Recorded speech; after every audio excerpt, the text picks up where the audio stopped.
อความนอบน้อมแด่องค์สมเด็จพระสัมมาสัมพุทธเจ้าซึ่งเป็นผู้ไกลจากกิเลสตรัสรู้ชอบได้โดยพระองค์เองขอความนอบน้อมแด่พระธรรมคำสั่งสอนที่พระผู้มีพระภาคเจ้าตรัสไว้ดีแล้วขอความนอบน้อมแด่พระอริยสงสาวกผู้ประพฤติดีปฏิบัติดีปฏิบัติชอบตามคำสั่งสอนของพระผู้มีพระภาคเจ้าก็ขอเจริญในธรรมสาธุชนคนใฝ่ในบุญทั้งหลาย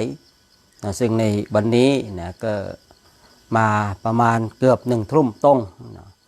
ก็จะได้มาพูดมาคุยมาสนทนาเพื่อเป็นการทักทายเพื่อเป็นการพูดคุยในข้ออัดข้อธรรมกันซึ่งวันนี้ก่อนที่จะพูดคุยในเรื่องของว่าเราฝึกสมาธิเพื่ออะไรนี่ก็ต้องมาพูดคุยในเรื่องของฝนตกวันนี้ลูกเห็บตกก็ลุ้นอยู่เหมือนกันว่าหลังคาจะรั่วหรือเปล่านะเพราะว่าเป็นหลังคาเป็นกระเบื้องก็กุฏิหลังนี้ก็สร้างมาได้ประมาณสัก15-16 ปีแล้วประมาณนั้นก็มาอยู่ใหม่ๆพอมาอยู่ที่นี่ก็ปี44หรือ45ประมาณเนี้ยมาอยู่ได้ปี2 ปีเขาก็สร้างกุฏิหลังนี้ก็เป็นกระเบื้องก็ลุ้นอยู่เพราะลูกเห็บมันตกเม็ดใหญ่เหลือเกินก็เลยลุ้นออกมาดูจะรั่วหรือเปล่าก็รอดพ้นไปเห็นมีญาติโยมมาถามหลายๆท่านหลายๆคนก็อยู่รอดปลอดภัยลูกเห็บตกหลังคาไม่รั่วแต่ก็ลุ้นอยู่เหมือนกันก็ถือว่าเป็นความโชคดีที่ว่าฝนฟ้าได้ตกมาได้พรมให้ความร่มเย็นบังเกิดขึ้นความชุ่มฉ่ำบังเกิดขึ้นหลายๆที่หลายๆแห่งก็คงจะตกเหมือนกันแต่ว่าฝนตกนี่ก็ยังไม่ได้น้ำแต่ว่าดับความร้อนได้ก็เป็นเรื่องปกติฝนตกบ้างแดดออกบ้างก็สับเปลี่ยนหมุนเวียนกันไปเพื่อให้เราได้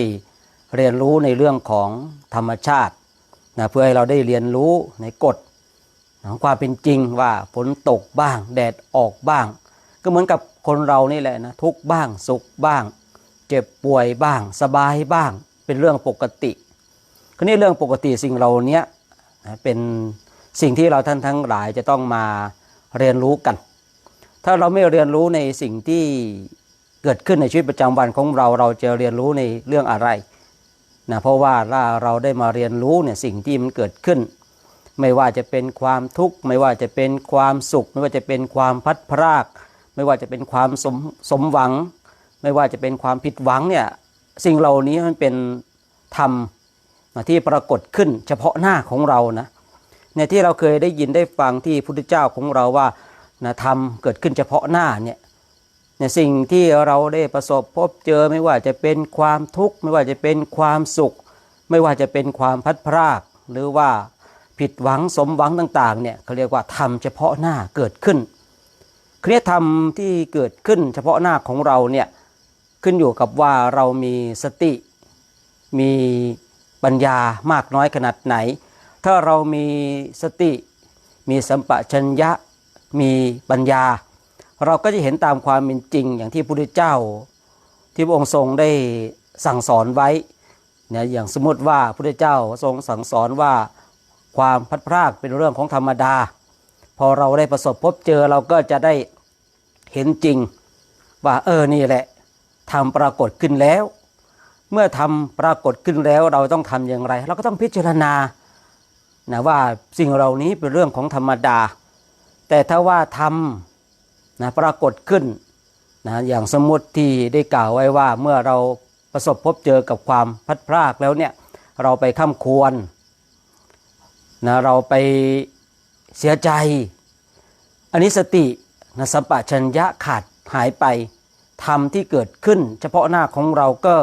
ไม่ได้ก่อให้เกิดประโยชน์อะไรเลยคือคนเราบางทีอย่างที่ผู้ได้เคยได้คุยบ่อยๆว่าบางครั้งธรรมเฉพาะหน้าเกิดขึ้นกับเราบ่อยๆแต่ว่าเรานั้นไม่มีสติไม่มีสัมปชัญญะเลยทำให้เรานั้นไม่มีโอกาสได้เห็นจริงตามหลักธรรมที่พระพุทธเจ้าทรงสั่งสอนฉะนั้นวันนี้ก็จะได้มาพูดมาคุยที่ว่าเราฝึกสมาธิเพื่ออะไรกัน ที่เรามาเดินจงกรมที่เรามานั่งสมาธิกันเนี่ยที่เรามาฟังเทศน์ฟังธรรมที่เรามาฟังธรรมะกันเนี่ยสิ่งเหล่านี้เป็นกระบวนการของการฝึกสมาธิทั้งนั้นแต่ว่าเรามาฝึกสมาธิฝึกเพื่ออะไรอ่ะเราเคยถามตัวของเราเองไหมว่าเราฝึกสมาธิเนี่ยเพื่ออะไรในตามหลักที่พระพุทธเจ้าของเราทรงได้บอกกล่าวไว้เนี่ยนะฝึกเพื่ออะไรเพื่อความสุขในปัจจุบันนะเพื่อญาณทัศนะนะเพื่อสติสัมปชัญญะเพื่อความสิ้นภัยของอาสวะเนี่ยที่เราฝึกสมาธิกันเนี่ยนะที่เราฝึกสมาธิเดินจงกรมกันนั่งสมาธิบำเพ็ญเพียรภาวนากันเนี่ยอย่างวันนี้พูดก็ว่าแต่ตอนนี้ไปบ่ายโมงทุกๆวันถ้าไม่ติดภารติดอย่างอื่นนี่ก็จะมาเดินจงกรมมานั่งสมาธินะแล้วก็เปิดธรรมะฟังไปเผื่อว่าญาติโยมบางคนบางท่านก็จะได้ฟังไปด้วยบางคนบางท่านว่าผู้พูดเนี่ยมาโชว์หรือเปล่าทำไมต้องมาเดินต้องไลฟ์สดด้วยผู้พูดก็คิดว่าคนเรามีอะไรเขาก็ต้องโชว์อันนั้นเราเปิด Facebook ของเราเจอแม่ค้าเขาก็ไลฟ์สดในการขายของนะเรามีเพื่อนที่เขากินเหล้าเขาก็ไลฟ์สดในการกินเหล้าเรามีเพื่อนที่ชอบเข้าวัดเขาก็ไลฟ์สดในการไปทำวัดไปสวดมนต์เข้าวัดกันผู้พูดเลยว่าเกิดเราก็ไม่มีอะไรเราก็มาเดินจงกรมนั่งสมาธิเพราะว่าโดยปกติก็ทำเป็นประจำอยู่แล้วแต่ว่าเดินไปเดินมาก็คิดพิจารณาว่าเราน่าจะไลฟ์สดไปด้วยนะใครอยากจะเห็นใครอยากจะดูใครอยากจะชมใครอยากจะอนุโมทนาใครอยากจะติเตียนว่าเราปฏิบัติโชว์ก็เรื่องของเขาอันนี้เป็นเรื่องของบุญเป็นเรื่องของกุศลเพราะว่าผู้พูดคิดว่าไอ้การที่เราไลฟ์สดในการนั่งสมาธิเดินจงกรมเนี่ยหลับบ้างตื่นบ้าง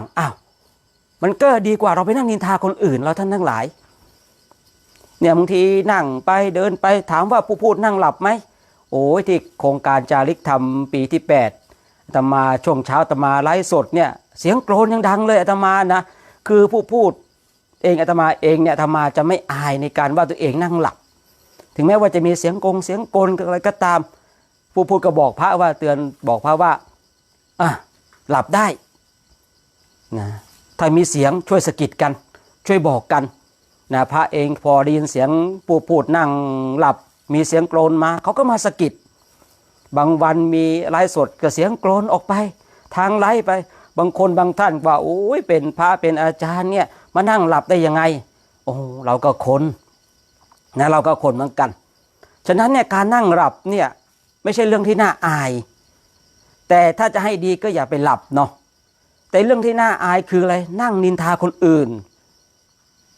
นะนั่งนินทาคนอื่นนั่งกล่าวร้ายว่าร้ายคนอื่นเนี่ยมันเสียประโยชน์นะเสียประโยชน์เราท่านทั้งหลายนะผู้พูดจึงว่าบางทีเรานั่งหลับก็ดีแล้วนั่งหลับนะคนทั้งโลกเนี่ยเขาต้องไปกินยานอนหลับ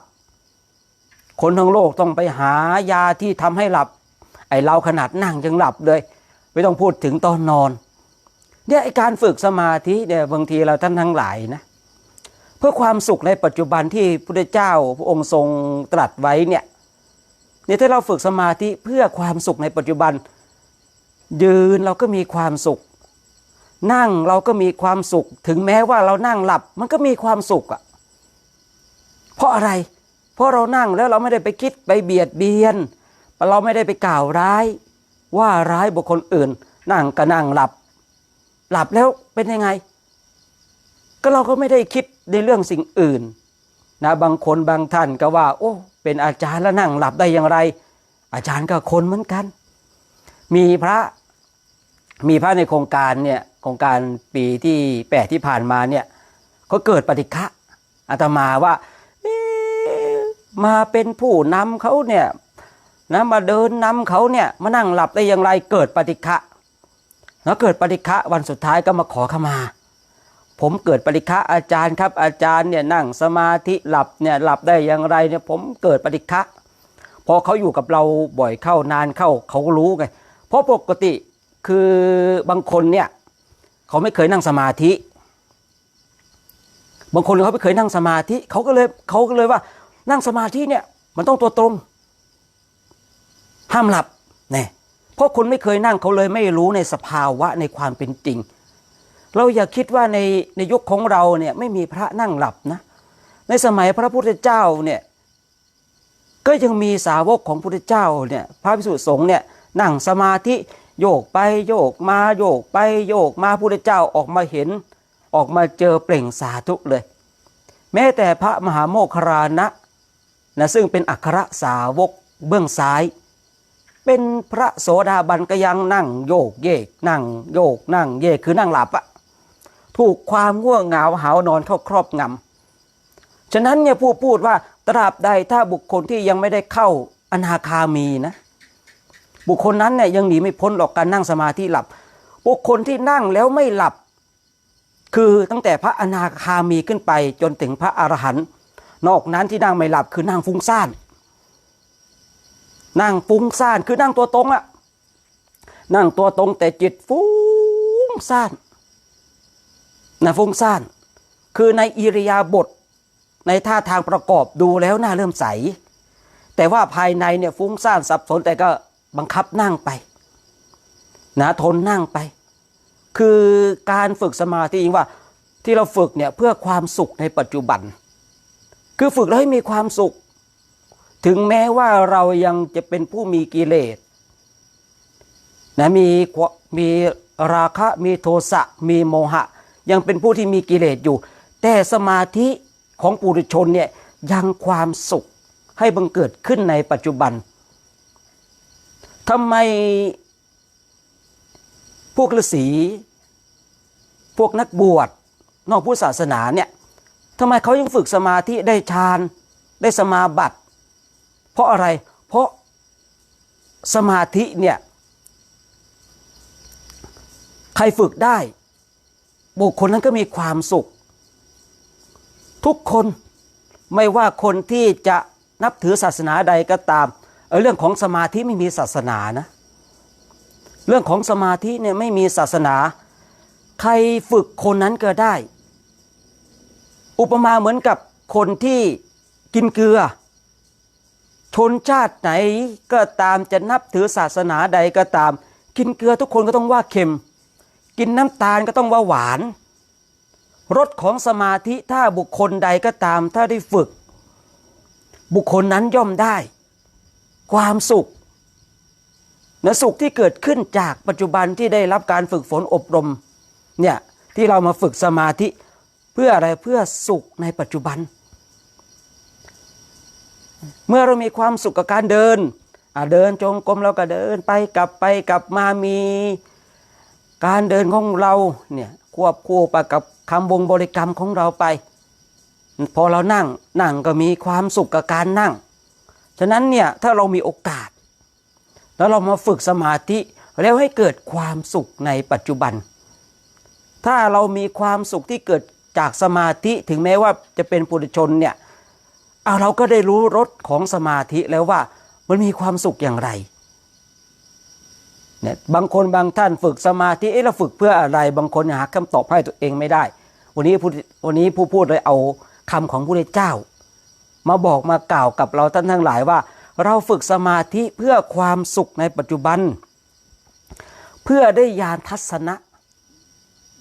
เพื่อให้เราเนี่ยได้เห็นแจ้งได้เห็นจริงคำว่าญาณทัศนะเนี่ยคือเป็นคำที่ขอดื่มน้ำแป๊บหนึ่งนะ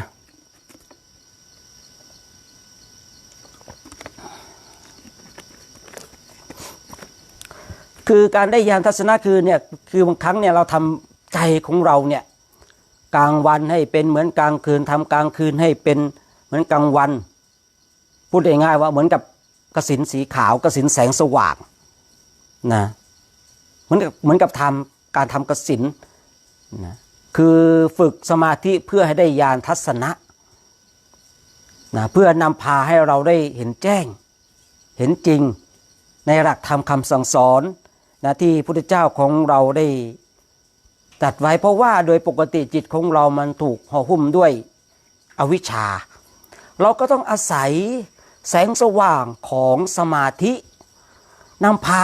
เพราะอวิชชาเหมือนกับความมืดความบอดอวิชชาเหมือนกับการปิดกั้นเส้นทางเพื่อไปสู่มรรคสู่ผลถ้าเราได้ญาณทัศนะเราเหมือนกับเรามีแสงสว่างมีช่องทางที่จะนำพาให้เราได้เข้าสู่อริยมรรคอริยผลก็ในการฝึกสมาธิเนี่ยถ้าเราฝึกได้ในเบื้องต้นเลยมีความสุขในปัจจุบันเพื่อทำให้เราได้ญาณทัศนะเพื่อให้เราได้มีสติมีสัมปชัญญะเนี่ยฝึกสมาธิเพื่ออะไรเพื่อให้มีสติเพื่อให้มีสัมปชัญญะที่เราท่านทั้งหลายที่เราอยู่กันที่โดยที่เราไม่ได้ฝึกสมาธิเนี่ยถามว่าเรามีสติไหมสติแต่มันเป็นมิจฉาสติมันไม่ใช่สัมมาสติเลยคือเราต้องเข้าใจคำว่าสติเนี่ยมันมีทั้งมิจฉาสติและสัมมาสติอย่างที่เราทำงานต่างๆเนี่ยทำงานต่างๆบางอย่างมันไม่ใช่สัมมาสมาธิอย่างสมมติว่ามือปืนที่จะไปฆ่าคนเนี่ยเขาจะเล็งไปหาเป้าหมายเนี่ยเขามีสมาธิไม่มีสมาธิแต่มันเป็นอะไรเป็นมิจฉาสมาธิมันเป็นสมาธิเหมือนกันแต่เป็นมิจฉาสมาธิแต่ผู้บำเพ็ญเพียรในการเดินจงกรมในการนั่งสมาธิพอได้สมาธิปุ๊บเนี่ยมีรากฐานของอะไรของศีลสมาธิปัญญาพอเกิดสมาธิมันก็เป็นสัมมาสมาธิพอเป็นสัมมาสมาธิหนทางการเดินถูกต้องและถูกตรงและฉะนั้นเราลองมาพิจารณาในเรื่องของสติของเราว่าเป็นมิจฉาสติเป็นมิจฉาสมาธิหรือเปล่าเป็นมิจฉาสติหรือเปล่าเป็นมิจฉาสติหรือว่าสัมมาสติเมื่อมันเป็นมิจฉาสติเนี่ยพอเป็นสมาธิก็เป็นมิจฉาสมาธิแต่ถ้าเป็นสัมมาสติพอเป็นสมาธิก็เป็นสัมมาสมาธิมันก็จะเป็นเช่นนี้เราท่านทั้งหลายคือในการฝึกสมาธิของเราเนี่ยเพื่อให้ได้สติเพื่อให้ได้สัมปชัญญะถ้าเรามีสติเรามีสัมปชัญญะไอ้ตัวสติตัวสัมปชัญญะเนี่ยมันก็จะพัฒนาให้เกิดธรรมที่จะทำให้ก่อให้เกิดปัญญาเนี่ยทำแล้วก่อให้เกิดปัญญาทำให้เราได้เห็นแจ้งเห็นจริงในพระสัทธรรมคำสั่งสอนที่พระผู้มีพระภาคเจ้าทรงตรัสไว้เนี่ยฉะนั้นเนี่ยคำว่าสติเนี่ยเราเคยท่องว่าทำไมฉันขาดสติขนาดนี้เนี่ยทำไมฉันต้องขาดสติถึงขนาดนี้เนี่ยบางคนบางท่านเนี่ยขาดสติถึงขนาดไหนบางทีบางท่านเนี่ยตกใจนี่โอ้โหเราลองดูว่าไอการตกใจของเราเนี่ยถ้าตกใจโอ้พุทโธนั่นแสดงว่าโอเคเลยมีพุทโธอยู่ในใจพระเจ้าช่วยอย่างนี้นะโอเคบางเหนือเรียกว่าพระเจ้านี่คือพระพุทธรูปพุทธเจ้านั่นเองแต่บางคนตกใจเนี่ยพอขาดสติไปเนี่ยอะไรก็ไม่รู้เนาะด่าพ่อด่าแม่สารพัดสารเพเนี่ยคือขาดสติไปขาดสติขาดสัมปชัญญะฉะนั้นเนี่ยคนที่จะได้สติได้สัมปชัญญะจากการนั่งสมาธิเนี่ยต้องจิตเนี่ยต้องภาคเพียรพยายามต้องจดจ้องอย่างจริงๆสติมีสติระลึกรู้อยู่กับลมหายใจเข้ามีสติระลึกรู้กับลมหายใจออกมีสติระลึกรู้กับเวทนาที่มันเกิดขึ้นที่มันตั้งอยู่ที่มันดับไปเนี่ยมันต้องมีสติทุกขณะมีสติกับสัญญาที่มันเกิดขึ้นตั้งอยู่และดับไปมีสติอยู่กับกายมีสติอยู่กับเวทนามีสติอยู่กับธรรมเนี่ยหรือคือเราต้องมีสติอยู่ตลอดเวลาไม่ว่าเราจะทำอะไรต้องมีสติ สติตัวเนี้ยสติสัมปชัญญะตัวเนี้ยต้องอาศัยได้รับการฝึกฝนจากสมาธิคือต้องพัฒนาบ่อยๆฝึกบ่อยๆย้ำบ่อยๆเตือนบ่อยๆจากสติน้อยๆก็เป็นมหาสติที่เราเคยได้ยินได้ฟังที่พระพุทธเจ้าทรงสั่งสอนว่าสติปัฏฐานสี่มหาสติปัฏฐานคำว่ามหาแปลว่าใหญ่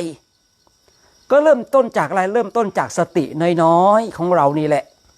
ที่เรามานั่งฝึกฝนอบรมบ่มนิสัยนั่งแรกๆของปกติของผู้ปฏิบัติธรรมใหม่ๆสำหรับผู้ปฏิบัติธรรมใหม่ๆนะนี่เราจะเริ่มต้นจากผู้ใหม่ๆจนไปถึงที่สุดผู้ที่ฝึกสมาธิใหม่ๆนั่งปุ๊บเนี่ยอยู่กับคำวงบริกรรมเดี๋ยวจิตมันก็คิดนู่นนะนี่เขาเรียกว่าขาดสติขาดสัมปชัญญะนะพอมันมีสติปุ๊บมันก็ดึงกลับมามาอยู่กับวงบริกรรมของเรานี่แสดงมีสติแล้วแต่พอมีสติอยู่กับลมหายใจเข้าลมหายใจออกมีสติอยู่กับคำว่าพุทอยู่กับคำว่าโท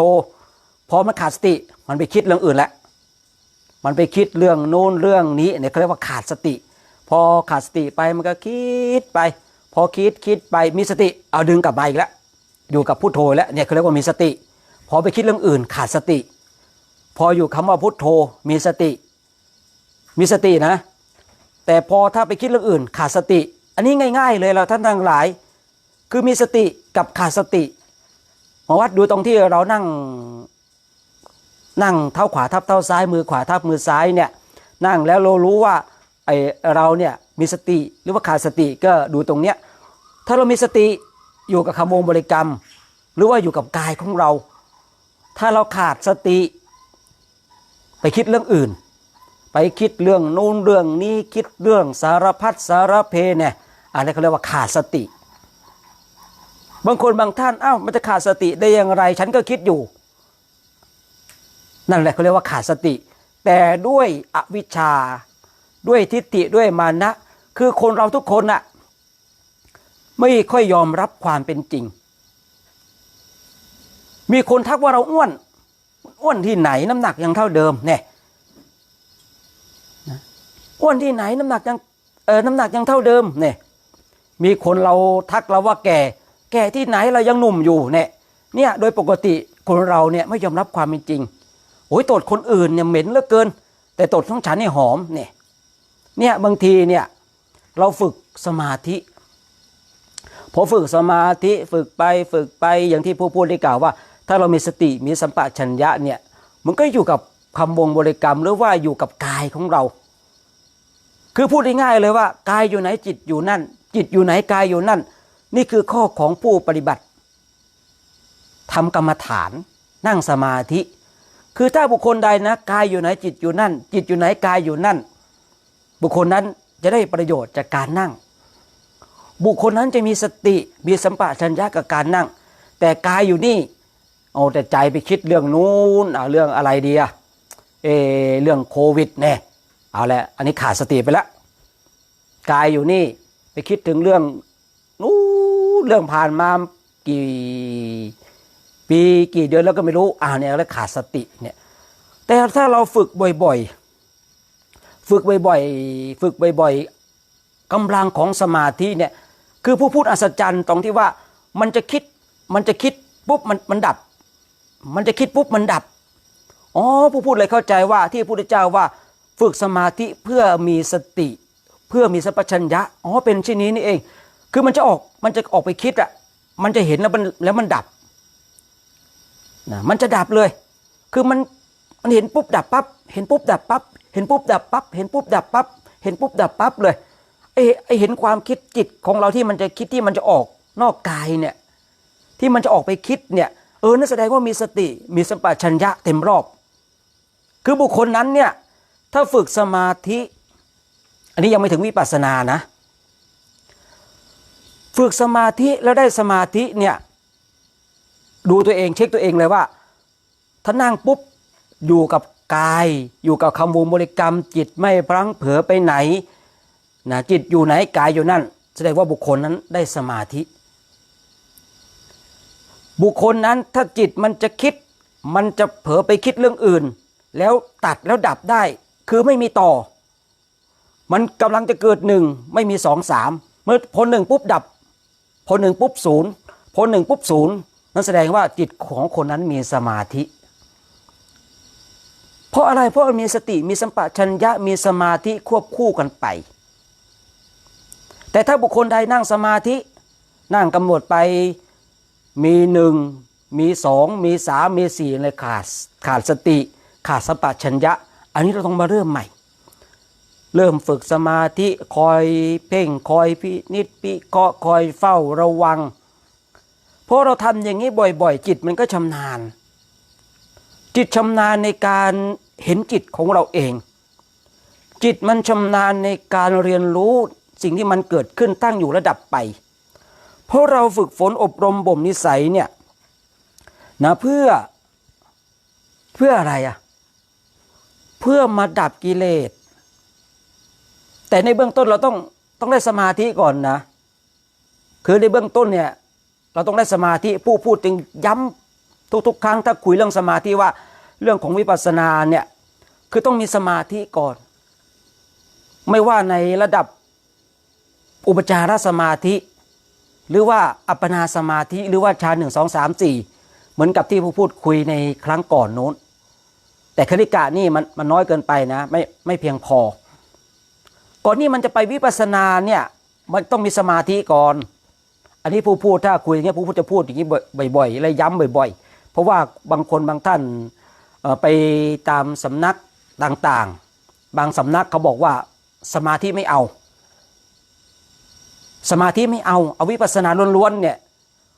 ผู้พูดบอกว่าถ้าเราไปเจอในสำนักใดพูดอย่างนี้ถึงเขาบอกว่าปฏิบัติ5 วัน 6 วันจะได้มรรคผลนิพพานเนี่ยพึงหนีให้เร็วเพราะอะไรเพราะผิดหลักที่พระพุทธเจ้าทรงสั่งสอนเลยถึงแม้เขาบอกว่าเนี่ยปฏิบัติได้7 วันเนี่ยได้บรรลุอย่างแน่นอนเลยแต่ไม่ต้องเอาสมาธินะเราท่านทั้งหลายพึงหนีให้ไกลพึงหลบให้ไกลเลยเพราะว่า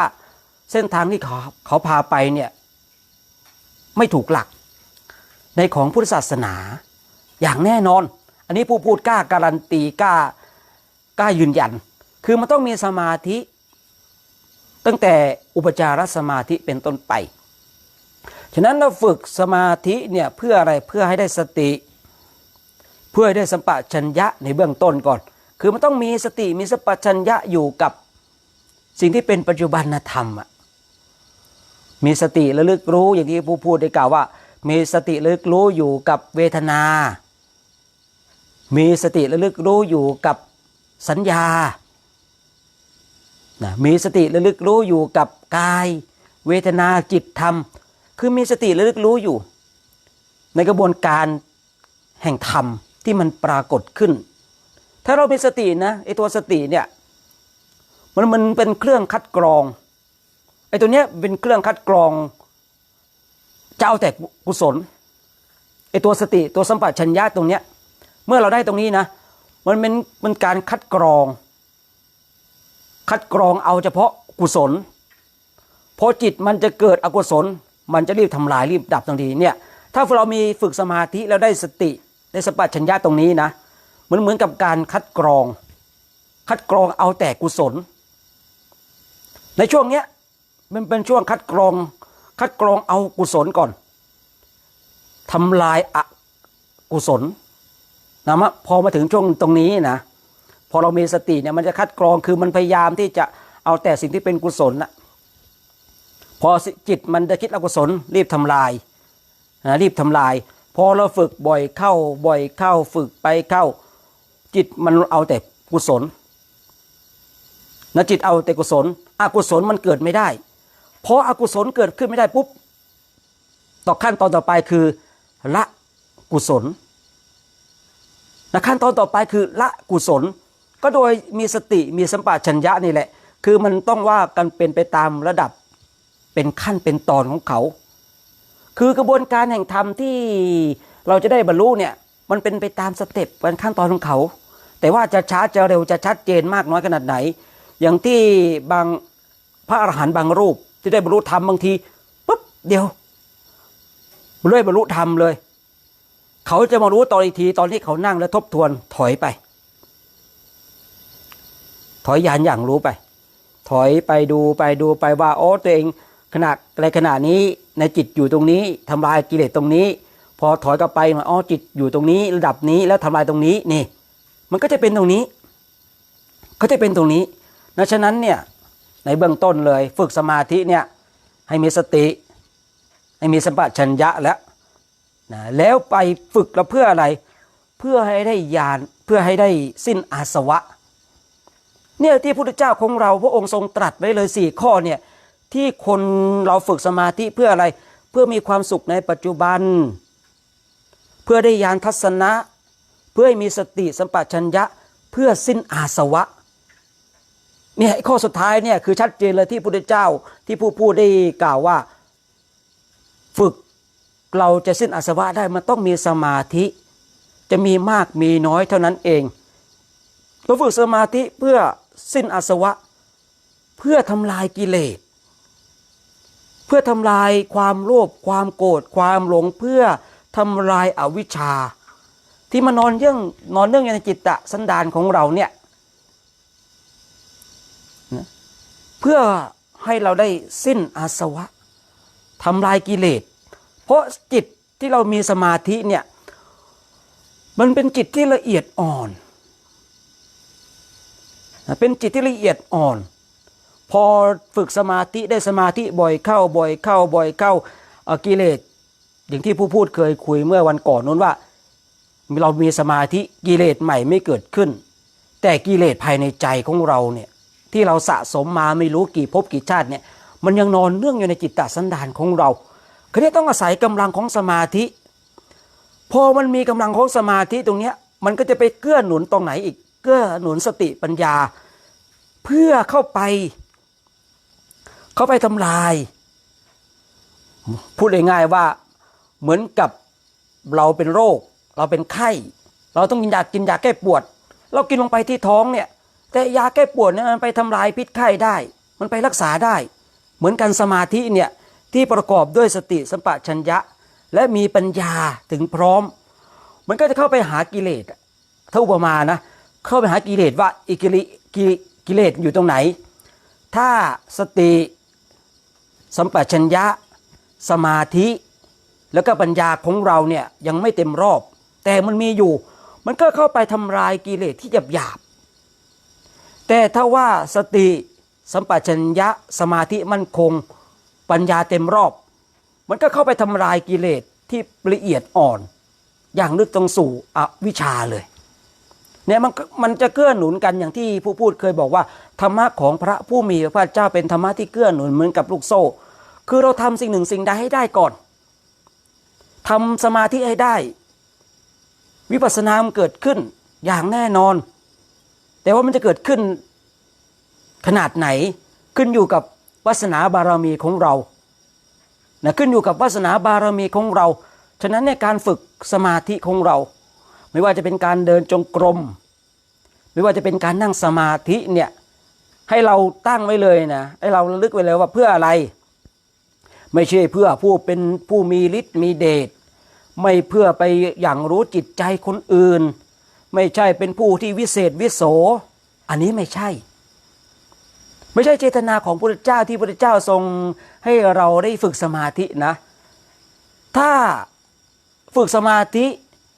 นะบางคนบางท่านว่าแม่อาจารย์เนี่ยนั่งสมาธิเนี่ยเห็นอะไรบ้างเอาโยมมานั่งสินั่งหลับตาเอาให้เขานั่งหลับตาเคยมีคนมาอย่างเงี้ยเอาโยมนั่งหลับตานั่งหลับตาก็พูดไปเอาโยมเห็นอะไรบ้าง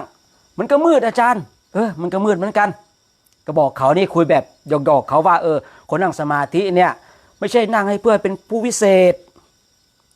ไม่ใช่เพื่อที่ไปดูจิตดูใจของคนอื่นไปดูทำไมเนาะดูจิตใจของคนอื่นดูใจจิตใจเรานี่เราท่านทั้งหลายว่าจิตใจของเรามีความโลภความโกรธความหลงขนาดไหนบางคนฝึกสมาธิเพื่อที่จะอวดอ้างตนเป็นผู้วิเศษอันนี้ไม่ใช่นะคือสิ่งเหล่านี้ถามว่ามันสามารถเกิดขึ้นได้ไหมเกิดขึ้นได้สามารถมีได้ไหมมีได้แต่ว่าพระพุทธเจ้าพระองค์ไม่ทรงสนับสนุนว่าจะให้สงฆ์สาวกของพระองค์เนี่ยไปประกาศเช่นนั้น เพราะสมาธิเนี่ยสามารถทำได้ทุกอย่างเราท่านทั้งหลายถ้าได้ฌานนะตั้งแต่ฌานสามกับฌานสี่เนี่ยอันนั้นเริ่มเล่นฤทธิ์เล่นเดชได้ละที่เราเคยได้ยินว่าพระมหาโมคคัลลานะเหาะเหินเดินอากาศพระสาวกรูปนั้นเหาะเหินเดินอากาศดำดินเนี่ยเพราะกำลังของสมาธิเพราะกำลังของสมาธินะที่ได้ฝึกฝนอบรมผู้ที่ไม่ได้เป็นพระอรหันต์สามารถได้ฌานได้ไหมได้สามารถเล่นฤทธิ์เล่นเดชได้ไหมได้แต่ถ้าเราฝึกเพื่อที่จะให้เป็นผู้ที่เล่นฤทธิ์เล่นเดชเป็นผู้ที่วิเศษวิโสไม่จำเป็นต้องมีพุทธศาสนาเพราะอะไรเพราะก่อนพุทธเจ้าของเราเนี่ยจะได้ตรัสรู้จะได้อุบัติขึ้นเนี่ยพวกฤาษีชีไพรเนี่ยเขาก็เหาะเหินเดินอากาศเหาะเหินเดินอากาศได้ทำโน่นทำนี่ได้สารพัดมียานอย่างรู้นะยานอย่างรู้ต่างๆมากมายแต่พุทธศาสนาพุทธเจ้าของเรามาอุบัติขึ้นเพื่ออะไรเพื่อคนหรือสัตว์โลกให้ออกจากห่วงวัฏสงสารพุทธเจ้าไม่ได้สอนให้เราท่านทั้งหลายฝึกสมาธิเพื่อให้เป็นผู้มีฤทธิ์มีเดชเพื่ออวดอ้างว่าตนเองเก่งตนเองดีตนเองเด่นอันนี้ไม่ใช่เจตนาของพุทธเจ้านะนี่พุทธเจ้าพระองค์ทรงบอกไปเลยว่าเราฝึกสมาธิอะไรเพื่อความสุขในปัจจุบันเพื่อได้ญาณทัศนะเพื่อมีสติสัมปชัญญะเพื่อสิ้นอาสวะนี่สี่อย่างให้เราท่องไว้เลยให้เราระลึกไว้เลยว่าเราฝึกสมาธิเพื่อสี่อย่างนี้นอกนั้นถ้าเราฝึกไปเรามีฤทธิ์มีเดชนั่นคือผลพลอยได้คือกำไรนะนั่นคือผลพลอยได้คือกำไรที่เราได้จากการสะสมบุญบารมีเพราะว่าคนที่จะเล่นฤทธิ์เล่นเดชได้เนี่ยนั่นต้องมีวาสนานะ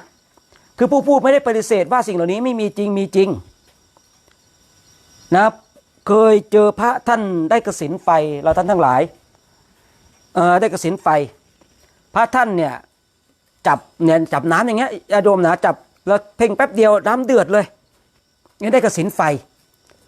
เคยเจอพระที่ท่านทรงอภิญญาผู้พูดก็เคยเจอหลายรูปหลายองค์นะเพราะคือนี่คือของจริงนะคือเอาแบบน้ำมืออย่างเงี้ยตั้งอย่างเงี้ยปุ๊บเนี่ยโยมเราท่านทั้งหลายเพ่งปุ๊บเดียวเนี่ยน้ำเดือดเลยน้ำเดือดแป๊บเดียวเนี่ยนี่คือได้กสิณไฟคือคนที่ได้จำพวกนี้คือเขามีวาสนาพระอรหันต์ทุกรูปไม่ใช่แสดงฤทธิ์แสดงเดชได้พระอรหันต์บางรูปก็ไม่ใช่จะคุยธรรมะได้พระอรหันต์บางรูปเนี่ยเพียงแต่รู้ว่าตนเองสิ้นกิเลสเท่านั้นเองไม่สามารถที่จะเหาะเหินเดินอากาศได้ไม่สามารถที่จะเล่นฤทธิ์เล่นเดชได้นะเนี่ยที่พระอรหันต์นะแต่ปุถุชนบางคนผู้ฝึกจนได้ฌานเนี่ยก็สามารถเล่นฤทธิ์เล่นเดชได้ฉะนั้นเนี่ยเราท่านทั้งหลายต้องแยกแยะนะไม่ใช่ว่าคนที่เล่นฤทธิ์เล่นเดชได้เนี่ยจะเป็นพระอรหันต์ทั้งหมดเปล่าเลยคนที่คุยธรรมะไม่เป็นคนที่เล่นฤทธิ์เล่นเดชไม่เป็นเราอย่าคิดว่าอันนี้ไม่ใช่พระอรหันต์เปล่าเราอย่าคิดอย่างนั้นนะถ้าจิตของเราเนี่ยยังเป็นปุถุชนเราพึ่งอย่าไปดูถูกบุคคลอื่นถ้าเราไม่รู้วาระจิตของบุคคลอื่นเราอย่าพึ่งไปกล่าวร้ายว่าร้ายคนอื่นตราบใดถ้าเรารู้วาระจิตของคนอื่นว่าโอ้จิตคนนั้นสูงแล้วโอ้จิตคนนั้นเนี่ยเข้าสู่กระแสแล้วสามารถรู้ได้นะเราท่านทั้งหลายสามารถรู้ได้แต่โดยส่วนมากพระที่ท่านรู้จริงท่านก็จะไม่บอกท่านก็จะไม่ไปกล่าวร้ายว่าร้ายเราท่านทั้งหลายเนี่ยตราบใดถ้าเรายังรู้ว่าเรายังเป็นปุถุชนอยู่เราอย่าไปปรามาสเห็นพระท่านเดินเกลิกเกะกักไม่สำรวมอย่าไปว่าท่านเราก็ไม่รู้ว่าวาสนาของท่านเป็นอย่างไรเช่นใครเช่นพระสารีบุตรเนี่ยพระสารีบุตรเป็นอัครสาวกเบื้องขวาเป็นผู้ที่มีปัญญารองจากพุทธเจ้าพุทธเจ้าทรงยกย่องเลยว่ามีปัญญารองจากพระองค์ในคราวครั้งหนึ่งเนี่ยพุทธเจ้าก็เดินไปนะอัครสาวกก็เดินไป เดินลุยน้ำเจอคลองน้ำเจอคูน้ำพระผู้เป็นอรหันต์บางรูปบางองค์ก็เดินลุยไปผู้เป็นปุถุชนก็เดินลุยไป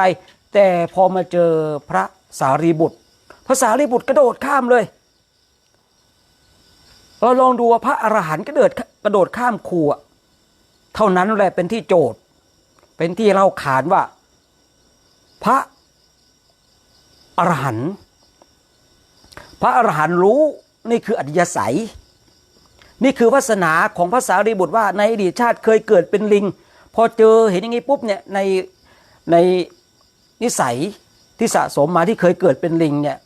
อุปนิสัยของตนเองเนี่ยที่เคยเกิดเป็นลิงมาเนี่ยพอเจอครูปุ๊บสัญชาตญาณก็บอกว่ากระโดดเลยอย่างเงี้ยคือเราเคยเห็นลิงหรือเปล่ามันเจอกระโดดพระสารีบุตรเองเหมือนกันถึงแม้เป็นพระอรหันต์นะพอไปเจอคูน้ำกระโดดข้ามเลยโดยสัญชาตญาณพระอรหันต์ด้วยกันเอาตั้งแต่พระพุทธเจ้าลงมาเลยรู้นี่คืออัธยาศัยนี่คือวาสนาของพระสารีบุตรแต่ปุถุชนปุถุชนผู้ที่ไม่รู้เลยปรามาสพระสารีบุตรเลยว่าอะไรนี่เป็นอรหันต์จริงหรือเปล่าเนี่ยเป็นพระอรหันต์จริงหรือเปล่าทำไมจึงกระโดดข้ามคูอย่างนั้นน่ะดูดิเนี่ยขนาดเราเป็นปุถุชนเนี่ยเรายังเดินข้ามไปเลยนี่พระอรหันต์กระโดดอย่างนี้หรือเนี่ยเพราะอะไรเพราะปุถุชนย่อมรู้สิ่งที่เป็นปุถุชนพระอรหันต์ย่อมรู้สิ่งที่พระอรหันต์เป็นคือปุถุชนก็คิดแบบปุถุชนน่ะ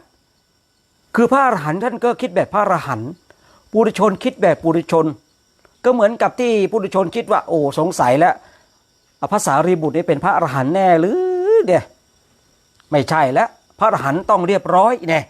ในความคิดของปุถุชนเนี่ยในความคิดของปุถุชนเนี่ยพระอรหันต์ต้องเรียบร้อยพระอรหันต์ต้องสงบเสงี่ยมพระอรหันต์ต้องเล่น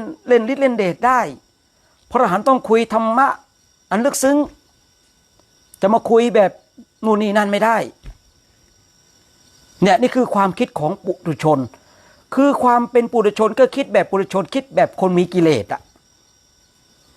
ฉะนั้นเนี่ยบางทีเนี่ยเราต้องย้อนกลับมาดูตัวของเราเลยว่าเราเนี่ยฝึกสมาธิแล้วจิตของเราเป็นอย่างไร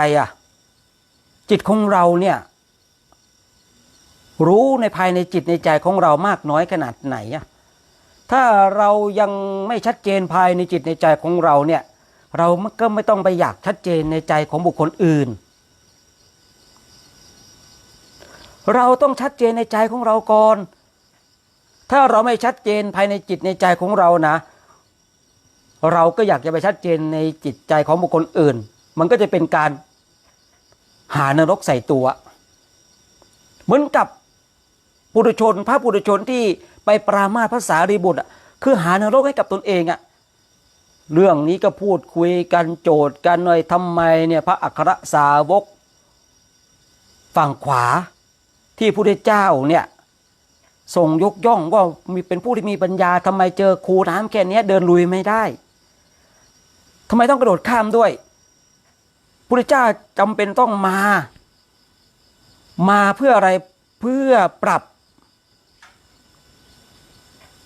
จิตปรับใจของพระปุถุชนว่าเฮ้ยพูดยังไงว่าพวกคุณเลิกคิดนะถ้าพวกคุณคิดอย่างเงี้ยพวกคุณตกนรกนะเพราะพระสารีบุตรเนี่ยเป็นพระอรหันต์แต่ด้วยวาสนาอานิสัยของพระสารีบุตรเนี่ยจึงโดยสัญชาตญาณเลยต้องโดดอย่างนั้นพระเจ้าต้องเรียกประชุมสงฆ์เลยนะเรื่องเนี้ยเพื่ออะไรเพื่อมาสงเคราะห์พระปุถุชนถ้าพระเจ้าไม่มาสงเคราะห์แบบนี้เป็นยังไงพระปุถุชนที่คิดอย่างนี้ก็ตกนรกเพราะไปปรามาสพระอรหันต์เนี่ยที่พูดคุยบ่อยๆย้ำบ่อยๆกับพระในโครงการเนี่ยว่าตราบใดก็ตามถ้าเรายังไม่ชัดเจนภายในจิตของเราถ้าเรายังไม่ชัดเจนภายในจิตในใจของเราเนี่ยนะเราอย่าเพิ่งไปปรามาสนะปรามาสคนนั้นปรามาสคนนี้ปรามาสพระรูปนั้นรูปนี้เนี่ยแต่ถ้าเมื่อใดก็ตามถ้าเราฝึกจนชัดเจนรู้แล้วอย่างนี้ไม่ใช่อย่างนี้ไม่ใช่เราสามารถบอกได้เราสามารถบอกได้เราสามารถพูดได้ ให้มันชัดเจนนะฉะนั้นเนี่ยเราฝึกสมาธิกันทำสมาธิกันนะเราทำทั้งหลายเนี่ยอย่างที่ผู้พูดย้ำไว้เลยว่า4อย่างนะ4อย่างเนี่ยนะคืออะไร1เพื่อความสุขในปัจจุบันฝึกให้มีความสุขนะนั่งสมาธิเนี่ยปฏิบัติธรรมกรรมฐานให้มีความสุข2เพื่อให้ได้ญาณทัศนะ3เพื่อได้สติสัมปชัญญะ4เพื่อสิ้นอาสวะฝึกสมาธิให้ได้อย่างนี้นะนอกนั้นเราพูดง่ายๆว่าถ้ามันได้ฤทธิ์ได้เดชก็เป็นผลพลอยได้ถ้าไม่ได้เรายึด4หลักเนี่ย4ข้อเนี้ยตั้งไว้ในใจของเราเลยตั้งไว้ในใจของเราไม่ใช่ว่าฝึกเพื่อให้ได้เป็นผู้มีฤทธิ์มีเดชไม่ใช่นะเราท่านทั้งหลายเนาะก็ฝากไว้กันแล้วกันก็ให้เราภาคเพียรพยายามฝึกฝนอบรมบ่มนิสัยกันเดี๋ยวก็ประมาณสัก20 ทุ่มเดี๋ยวก็จะได้ทำวัดสวดมนต์แล้วก็จะได้นั่งสมาธิเปิดธรรมะฟังนั่งสมาธิกันแต่ว่าต้องจบไลฟ์นี้ก่อนนะจบไลฟ์นี้ก่อนแล้วก็ไปเริ่มต้นใหม่ดีกว่าเนาะเดี๋ยวก็ฝากไว้กันแล้วกันนะทุกๆวันมีโอกาสเราก็จะได้มาพูดมาคุยกันวันนี้เตือนไว้4อย่างนะญาติโยมเราท่านทั้งหลายนะเตือนไว้4อย่างว่าเราฝึกสมาธิเพื่ออะไรกันนะเดี๋ยวก็จะได้มากล่าวทักทายนะญาติโยมเนาะไม่รู้ว่าญาติโยมได้พูดได้คุยอะไรกันพอพูดคุยพอทักทายพูดคุยกับญาติโยมเสร็จนะญาติโยมมีข้อสงสัยอะไรตอบเสร็จปุ๊บก็จะจบไลน์นี้ปิดก่อนแล้วก็ไปเริ่มต้นใหม่เนาะในการทำวัดสวดมนต์แล้วก็นั่งสมาธิฟังธรรมนะเดี๋ยวขออนุญาตเข้ามาใกล้นิดนึงกันแล้วกันเนาะก็คือต้องบอกกันว่าผู้พูดเลื่อนไปจนถึงคอมเมนต์แรกแล้วก็จะเลื่อนมาถ้าขาดหายยังไงก็ต้องขอประทานอภัยในโอกาสนี้ด้วยกันแล้วกันเพราะว่าก็เลื่อนเจอแค่นั้นก็เอาอ่านแค่นั้นบางทีไปดูทีหลังทำไมเราไม่เห็นข้อความนี้เม้นนี้นะยังไงก็ฝากไว้นะเราท่านทั้งหลายฝึกสมาธิกันนะฝึกฝนอบรมกันนะก็มีคนแรกเลยโยมพี่ไก่นะโยมพี่ไก่ก็สาธุสาธุข้าสาธุก็ขออนุโมทนาเนาะโยมพี่ไก่เนาะแล้วก็ได้ว่ากราบนมัสการพระอาจารย์เจ้าข้าสาธุเจริญได้ธรรมนะแล้วก็คุณเศรษฐดินไร้เงาก็น้อมกราบพระอาจารย์ข้าสาธุก็ขออนุโมทนาด้วยกันแล้วกันเนาะแล้วก็ท่านพระอาจารย์มนเทียนนะส่งกระถางดอกไม้มาก็กราบนมัสการท่านพระอาจารย์มนเทียนด้วยนะแล้วก็คุณชุลีพรสาธุข้าสาธุนะแล้วก็คุณกาญจนาโชคไพบูลย์ก็น้อมกราบสาธุสาธุเจ้าข้านะก็เป็นยังไงบ้างคุณโยมกาญจนานะสุขกายสบายใจอยู่เนาะทำไร่ทำสวนก็ว่ากันไปเนาะโยมกาญจนานะคุณหมวยนะสาธุสาธุข้าสาธุนะคุณเจริญรัตน์กิจหมายมั่นก็กราบนมัสการพระอาจารย์เจ้าข้ากราบสาธุธรรมเจ้าข้าสาธุก็ขอเจริญในธรรมนะแล้วก็คุณวิไรแสงประสิทธิ์นะสาธุสาธุข้าสาธุแล้วก็พระเจษฎานะสาธุครับสาธุเนาะแล้วก็คุณรัชนกเรือนเงินก็กราบสาธุข้าสาธุนะแล้วก็คุณโยมพรนะพรน้อมกราบอนุโมทนาบุญสาธุเจ้าสาธุเนาะแล้วก็คุณโยมบัวกายเหมือนสมบัตินะรับชมอยู่จังหวัดเพชรบุรีเจ้าข้าน้อมกราบสาธุสาธุเจ้าข้านี่วันนี้คุณโยมบัวกายนะวันนี้เขาโทรมาว่าทำไมไม่เห็นไลฟ์สดของอาตมาเลยนะอาตมาลบเป็นเพื่อนหรือเปล่าเลยนะเขาก็คงเห็นแล้วนะคุณโยมบัวกายนะโยมบัวกายเป็นคนเหนือเหมือนกันแต่ว่าไปทำงานอยู่ที่จังหวัดเพชรบุรีนะแล้วก็วัดผู้แก้วเทพนิมิตรทรารามนะก็สาธุนะก็นี่ทางสปลาวเนาะแล้วก็จากตายก็คือจากกราบสาธุอันนี้คือโยมไหมนะโยมไหมอยู่เชียงรายนะก็อนุโมทนานะเปิดร้านหรือยังโยมไหมนะแล้วก็คุณโยมสศิธรนะก็กราบนมัสการเจ้าข้าพระอาจารย์สาธุเจ้าข้าสาธุนะแล้วก็คุณประเสริฐศรีเผือกอันนี้โยมนะน้องสาวแม่นะรับชมอยู่จ้าสาธุสาธุนะ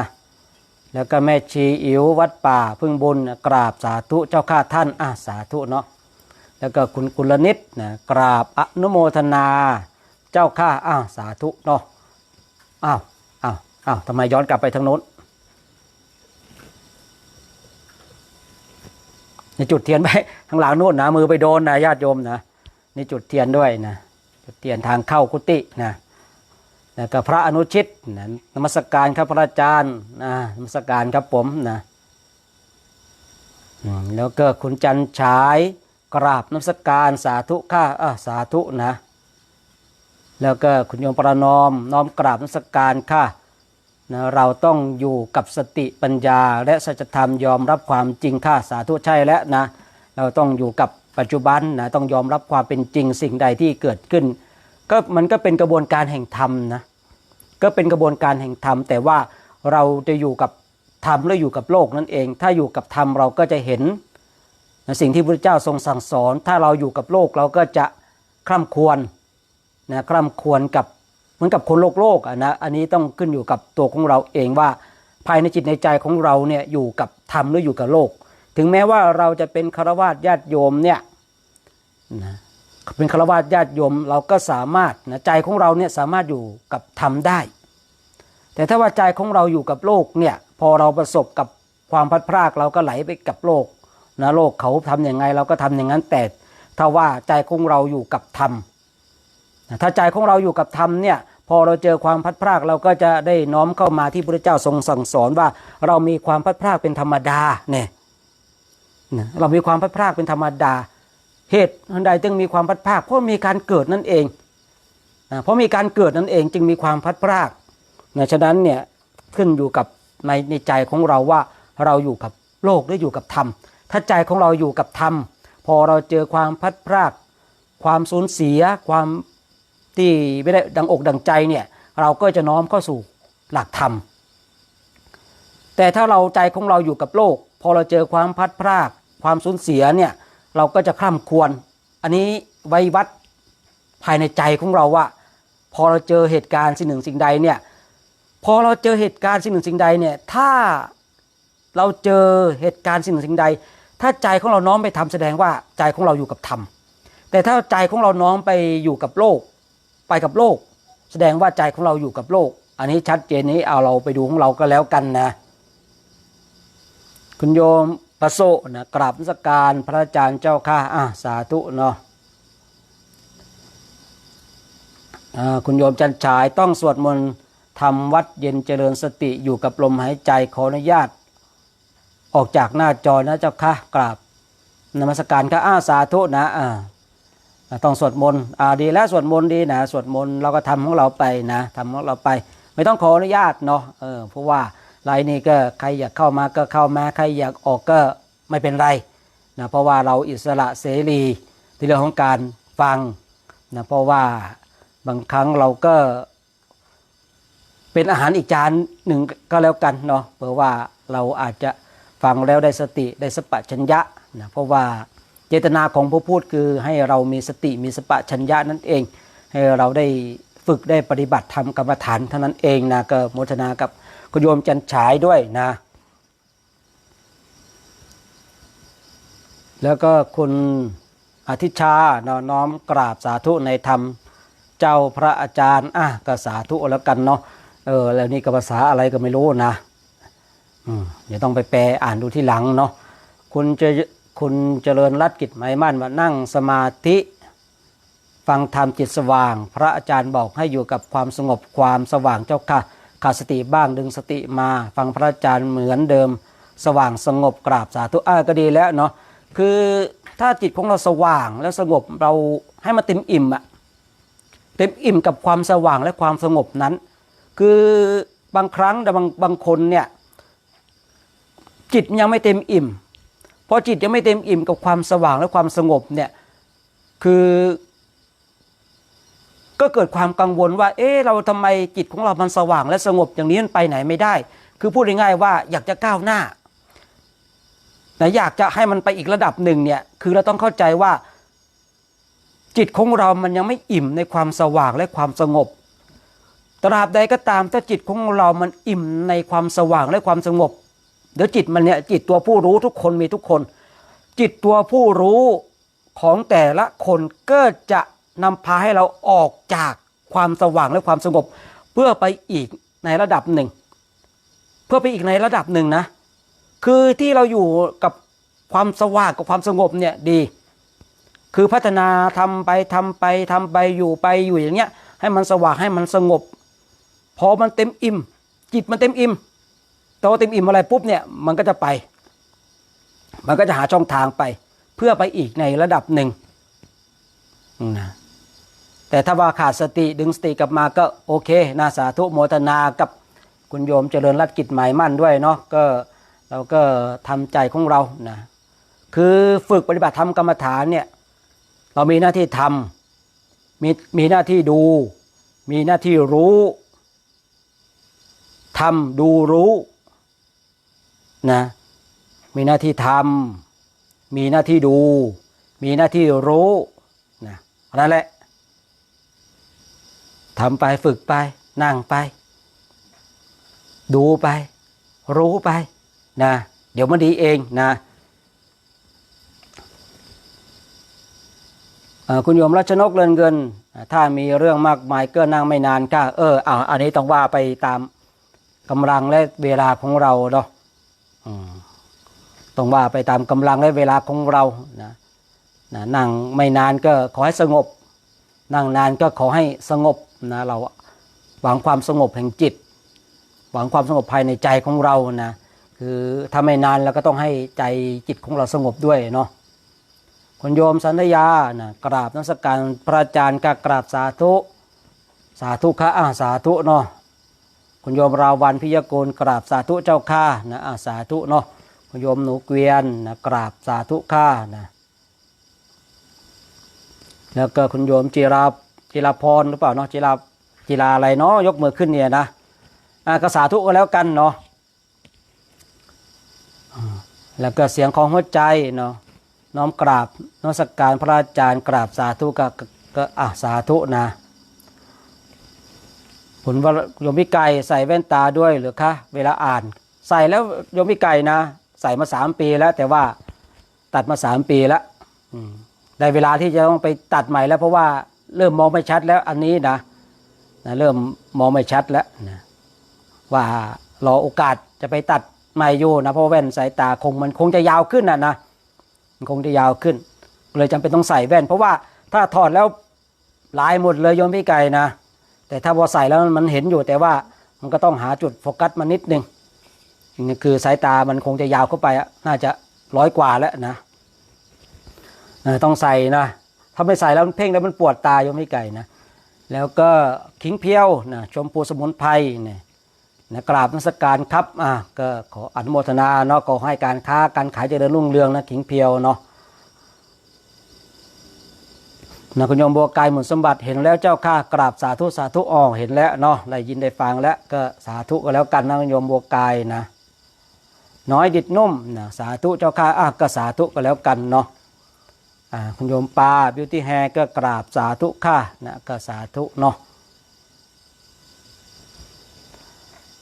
คุณโยมยานะกราบนมัสการค่ะหลังคากุฏิยังอยู่ดีไหมคะยังดีอยู่นะ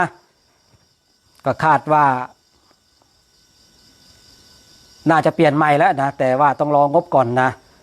แต่ว่ายังดีอยู่นะก็หวาดเสียวเหมือนกันวันนี้ที่ลูกเห็บมันตกนะกลัวหลังคามันจะรั่วเพราะมันเป็นกระเบื้องใช้มาน่าจะ14-15 ปีแล้วนะประมาณนั้นนะเดี๋ยวรองบก่อนนะต้องได้ทำแน่นะก็โมทนาเนาะกับโยมยาที่ถามไทยเนาะแล้วก็คุณรัชนกมีเรื่องคิดไปคิดมาในหัวทำอะไรไม่ได้เลยค่ะทำให้ไม่มีสมาธิทำอะไรได้นานๆค่ะก็คิดนะบางครั้งก็ต้องหยุดคิดบ้างนะคิดไปบางครั้งมันก็คิดไม่ออกพอหยุดคิดแล้วยังคิดออกเนี่ยบางทีมันคิดไปคิดมาคิดจนเครียดนะคิดจนทำให้เรานั้นเกิดความกังวลเนี่ยบางอย่างคิดไปมันก็ได้แต่คิดนะก็ไม่มีอะไรจะดีขึ้นแต่ถ้าเราหยุดคิดบางทีมันอาจจะดีขึ้นนะเมื่อเราหยุดคิด อะไรอาจจะดีขึ้นบางครั้งคิดอะไรไม่ออกเนี่ยก็หยุดคิดนะเพราะว่าบางครั้งคิดไปมันก็ไม่ได้ประโยชน์อะไรแล้วก็หยุดคิดนะหยุดคิดไอเราเอาอย่างนี้เลยก็แล้วกันเราท่านทั้งหลายนะเมื่อเราคิดสิ่งใดๆก็ตามคิดไปแล้วเนี่ยมันหาทางออกไม่ได้มันก็ต้องหยุดคิดนะคิดแล้วมันไม่เกิดปัญญาแล้วก็หยุดคิดหยุดเมื่อไหร่แล้วมันจะเกิดปัญญาหยุดเมื่อไหร่แล้วมันจะหาทางออกได้นะก็แสงแห่งธรรมเนาะขอก้มกราบสาธุเจ้าค่ะก็สาธุก็แล้วกันเนาะแสงแห่งธรรมนี่ก็น่าจะมาเป็นครั้งแรกเนาะหลายๆท่านเองกันที่มาเป็นครั้งแรกเนาะนะก็รัชนกเลินบางครั้งปัญหาเข้ามาโดยเราไม่ได้ทำแบบเขาพูดแล้วเขาก็ไปบอกผู้ใหญ่สรุปเราผิดนะครับอันนี้ก็ว่ากันไปอาจจะเป็นกรรมหรือว่าอาจจะเป็นวิบากกรรมของเราก็ใช้ไปนะอันนี้เราต้องยอมรับความเป็นจริงนะถ้าเราไม่เป็นอย่างที่เขาว่าเราก็นิ่งเราก็สงบนะบางครั้งการแก้ตัวดีไหมก็ดีแต่ว่าการแก้ตัวบางครั้งเราก็ต้องดูเนาะเวลานะเพราะว่าการให้เหตุผลกับคนบางคนเราก็ต้องดูเวลานะดูเวลาดูโอกาสด้วยนะฉะนั้นก็วันนี้ก็ขอฝากไว้กันแล้วกันเนาะนะขอฝากไว้แล้วกันเดี๋ยวก็คงจะได้จบไลฟ์สดในช่วงพูดคุยธรรมะเป็นนานาสาระแห่งสมาธิที่พระพุทธเจ้าทรงตรัสไว้ก็แล้วกันนะหลังจากในไลฟ์สดจบตรงนี้ก็จะยุติแป๊บหนึ่งแล้วก็จะได้ไปสวดมนต์ไหว้พระแล้วก็จะได้นั่งฟังธรรมจากครูบาอาจารย์แล้วก็นั่งสมาธิด้วยเนาะยังไงในค่ำคืนนี้ก็ขอฝากไว้นะขออนุโมทนานะกับเราท่านทั้งหลายนะที่เราท่านทั้งหลายได้มาร่วมกันนะฟังข้อคิดสะกิดใจกันแล้วก็มาร่วมกันคอมเมนต์กันมาพูดคุยมาสนทนากันยังไงก็ฝากไว้ก่อนจะจบในค่ำคืนนี้นะที่พระพุทธเจ้าว่าเราฝึกสมาธิเพื่อความสุขในปัจจุบันเพื่อญาณทัศนะนะเพื่อสติสัมปชัญญะเพื่อสิ้นอาสวะกันก็ให้เราตั้งไว้ในใจของเราว่าเราฝึกสมาธิเพื่อให้ได้สิ่งเหล่านี้ฉะนั้นวันนี้ผู้พูดเองก็ขอนะสมมติยุติไว้เพียงเท่านี้นะบุญใดกุศลใดที่ผู้พูดนะผู้พูดและเราท่านทั้งหลายได้กระทำก็ขอให้บุญนั้นกุศลนั้นจงปกปักรักษาให้เราท่านทั้งหลายจงมีความสุขมีความสงบมีความร่มเย็นคิดสิ่งหนึ่งประการใดที่เป็นไปโดยชอบประกอบด้วยธรรมแล้วก็ขอให้สิ่งนั้นจงสำเร็จจงสำเร็จจงสำเร็จด้วยเถิดสาธุเจริญในธรรมนะเดี๋ยวก็จะยุติการไลฟ์ครั้งนี้แล้วก็จะไปไลฟ์อีกช่วงหนึ่งก็แล้วกันเนาะทำวัดสวดมนต์กันใครจะร่วมทำวัดสวดมนต์ร่วมนั่งฟังธรรมสมาธิก็ได้อยู่เหมือนกันก็ขอสมมุติยุติไว้เพียงเท่านี้นะ